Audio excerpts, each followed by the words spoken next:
நீங்க துபாய்க்கு வந்து கிராண்ட் ஓப்பனிங்க்கு தான் போனீங்க அப்டின்னா, ம். அதுக்கான எவிடன்ஸ் ஏதாவது நீங்க வச்சிருக்கீங்களா?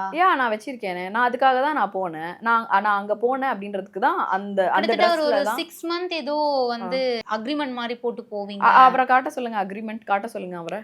ஓகே. இப்ப அந்த ப்ரூஃப் இஷ்யூ இல்லாம அவரு என்ன போயிட்டுருக்கப்ப, வேணா அ பேசுவாரு. துபாய் புரோக்கர்ன்னு யாரோ ஒருத்தர் கால் பண்ணி மிரட்டுன ஆடியோ ஒண்ணு போட்டிருந்தார் இல்லையா? ம். அது யார் அப்போ?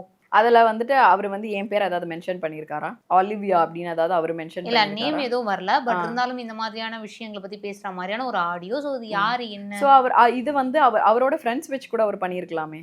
இதுக்கும் எனக்கும் என்ன ரிலேட்டட்? அவங்க வந்து ஃபோன் பண்ணி பேசினவங்க வந்துட்டு, நாங்க அந்த நீங்க பக்கத்துல மிஸ்ஸைல் இருக்க மாதிரியான உங்க வாய்ஸ் இருக்கு.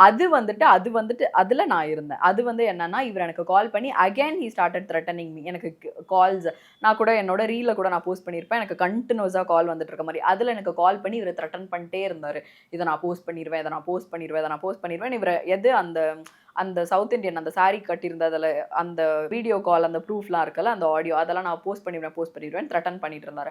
ஸோ இவரு த்ரெட்டன் பண்ண ஆரம்பிக்கவும் எனக்கு எப்படி ஹேண்டில் பண்ண தெரியாம ஒரு ஸ்டேஜ்ல நான் பிரேக் ஆயி அழுக ஆரம்பிச்சேன்.